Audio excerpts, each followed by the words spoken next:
Thou preparest a table before me. Wild Harvest Edibles, Part 27. As you navigate any health challenge, it is always recommended that you partner with a medical practitioner that shares your philosophy of the care of the human body, in disease and in health. The information shared in this presentation is meant to educate and improve your wellness toolbox and aid in returning to health if sick and maintaining good health when well. It should not be construed as medical advice, simply as tools that have been successfully used by others in similar situations. As always, investigate and verify any treatment, protocol, or procedure for yourself, not blindly accepting anything without due diligence. Thomas Edison said, "The doctor of the future will give no medicine, but will instruct his patient in the care of the human frame, in diet, and in the cause and prevention of disease." We're going to look at Chicory Chicorum typus first today. It's a beautiful blue, pale blue flower. It has rigid, hairy lower stems, and the flowers can be light purple to blue. The leaves are very similar in nature to dandelion. The lower leaves are hairy, and when cut, exude a milky latex substance that can be used for a variety of things in addition to its other uses. It can grow to 1 to 3 feet tall with many flowers. You can see the flower clusters in the lower right. They can be in clusters of 2 to 3 up the long stem. It blooms open in the morning and then typically close during midday. The taproot is fleshy and bitter tasting. From an edibility standpoint, the leaves are bitter, but that taste can be removed by boiling and exchanging the water, so it can be used as a putter. And the young leaves can be sauteed in garlic with salt.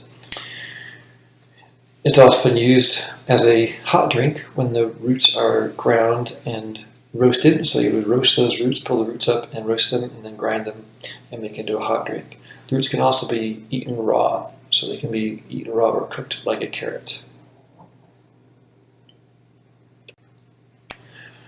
The medicinal usages are wide in use. The roots and the seeds can be used. They are useful for eliminating parasites and intestinal worms, have anti-fungal and anti-bacterial properties, and also help protect the liver as a hepatoprotective.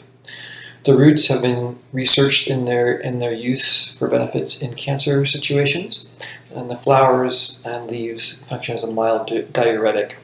They're in the same family as dandelions, Asteraceae. So dandelion also has that diuretic effect that we've noted in previous presentations.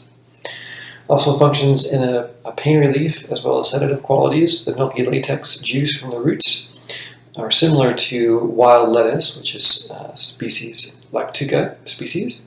And it contains a couple different compounds called lactucin and lactocopricin.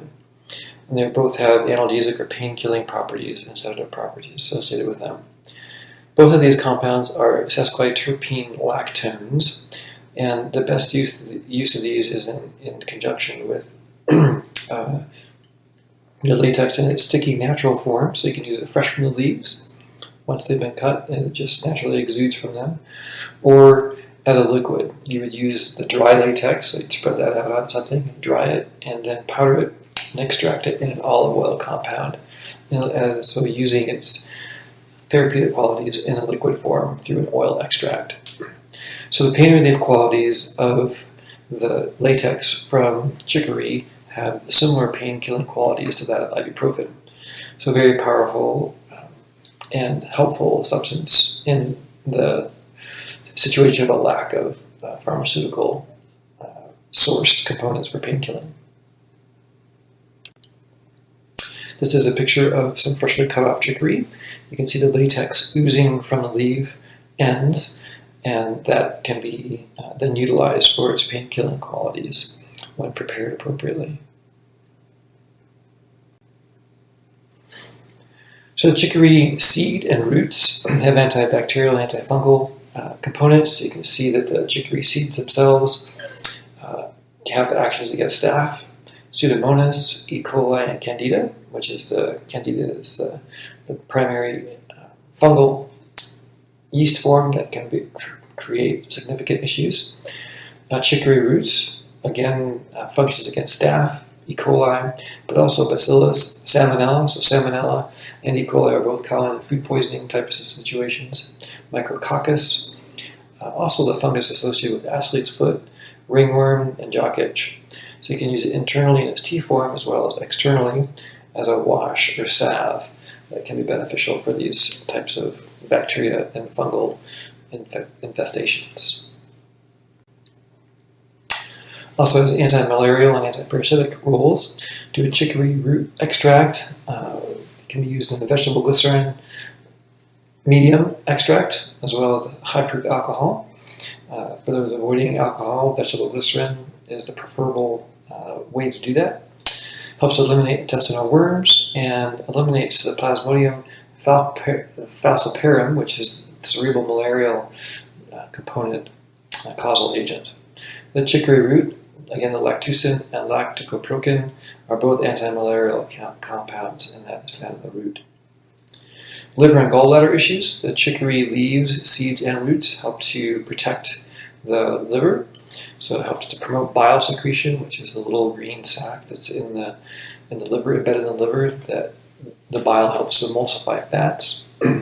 It aids in jaundice situations, so it helps return liver function, helps to reduce an enlarged spleen, and aids in fatty liver disease. So fatty liver disease is often brought on by the excessive use of things like high fructose corn syrup or alcohol. High fructose corn syrup is processed in the same way as alcohol, so people even who have never touched alcohol can have fatty liver disease. So chicory can be helpful in preventing that. And also as a general liver detox agent. In diabetes, it helps to regulate insulin levels, it helps to stimulate insulin secretion, and lowers blood glucose levels, essentially by creating insulin release that is the primary agent for moving and removing glucose from the circulatory system.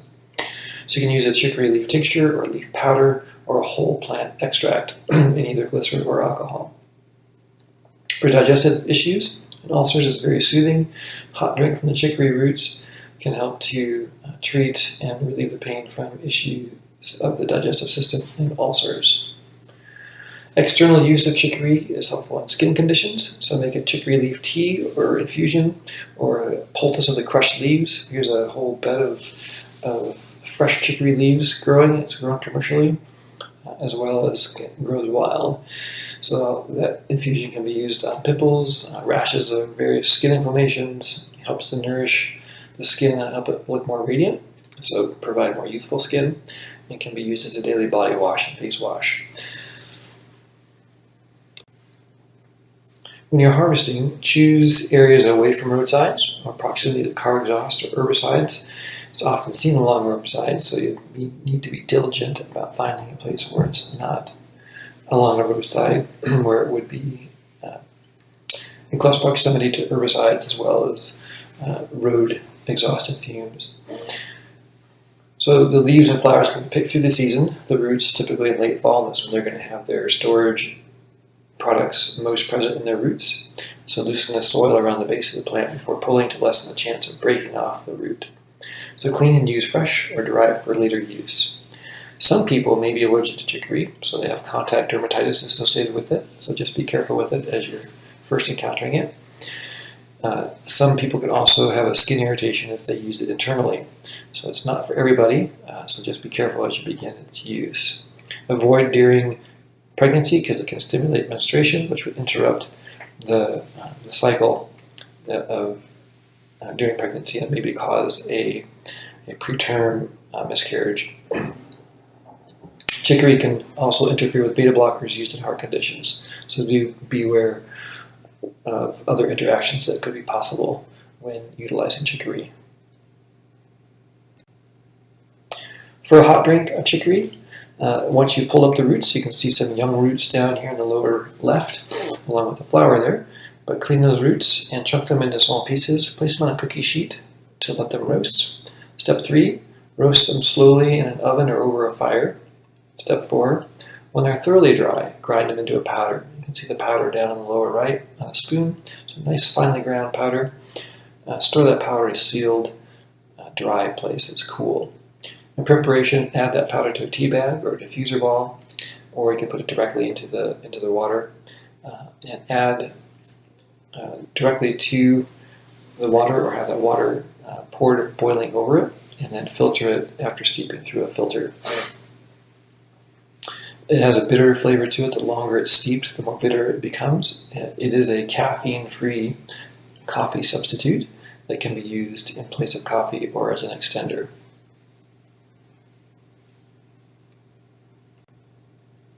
Our next plant today is Queen Anne's lace, Dalcus carota.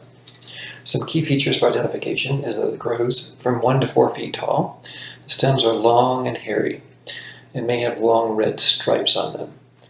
Each flower umbel has a dark central red or purple dot flower. You can see that in the lower right side, the arrow pointing to the single dark flower in the center.